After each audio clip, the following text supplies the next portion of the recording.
வெளியூர் பயணமா? ரிசர்வேஷன் கிடைக்கலையா? படிக்கட்டு ஏறி இறங்க ரொம்ப சிரமமா இருக்கா? டிராப் டாக்ஸி புக் பண்ணுங்க. ஒரு வழி கட்டணம் மட்டுமே. டிராப் டாக்ஸி, எங்கும் எப்போதும்.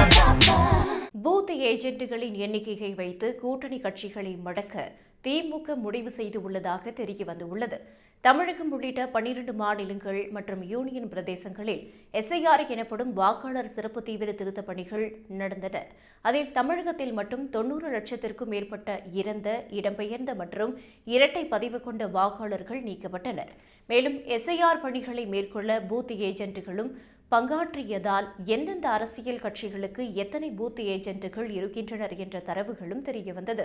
அதன்படி அதிகபட்சமாக திமுகவுக்கு 68,260 பூத் ஏஜென்ட்டுகள் இருக்கின்றனர். அதற்கு அடுத்தபடியாக அதிமுகவுக்கும் பாஜகவுக்கும் அதிகளவு பூத் ஏஜென்ட்டுகள் இருக்கின்றனர். காங்கிரசுக்கு 30,850 பூத் ஏஜென்ட்டுகள் இருக்கின்றனர். மார்க்சிஸ்ட் கம்யூனிஸ்ட் கட்சிக்கு 3,817 பூத் ஏஜென்ட்டுகள், இந்திய கம்யூனிஸ்ட் கட்சிக்கு 1,414 பூத் ஏஜென்ட்டுகள், விசிகாவுக்கு 2,500 பூத் ஏஜென்ட்டுகள் இருக்கின்றனர்.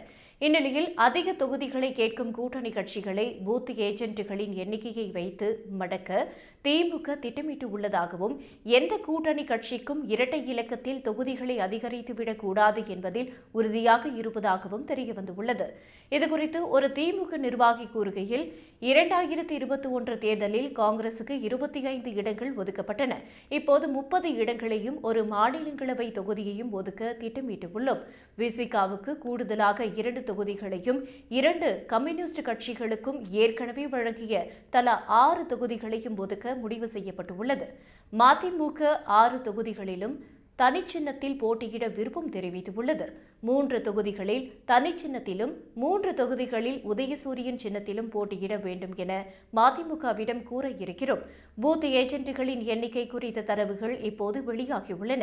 இது தொகுதி பங்கீடு பேச்சுவார்த்தையின் போது கூட்டணி கட்சிகளிடம் பேசுவதற்கு எளிதாக இருக்கும் என்று அவர் கூறினார். வரும் சட்டமன்ற தேர்தலில் கமல்ஹாசனின் மக்கள் நீதி மய்யம், கருணாசின் முக்குளத்தோர் புலிப்படை ஆகிய கட்சிகளும் திமுக கூட்டணியில் இணைந்து போட்டியிடுகின்றன.